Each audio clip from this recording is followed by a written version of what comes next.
প্রচণ্ড ঠান্ডা আর হিম বাতাসে কাবু সারা দেশ। গেল কয়েকদিন শীতের তীব্রতা কম থাকলেও বৃহস্পতিবার থেকে তা আবারও বেড়েছে। কোথাও কোথাও বৃষ্টির মতো ঝরছে কুয়াশা। বেলা হলেও এখনো দেখা মেলেনি সূর্যে।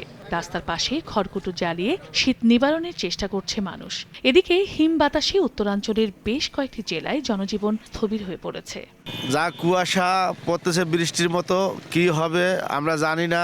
গাড়ি চলতে পারছি না, খুব কামাই কাজ কম হয়েছে, লোকজন বেড়াইছে না। আমি ঢাকা থেকে আসলাম, যেখানে 7 থেকে 8 ঘন্টার মধ্যে আসার কথা, সে জায়গায় আমি আসলাম বর্তমান মনে করেন যে 14 ঘন্টা লাগলো।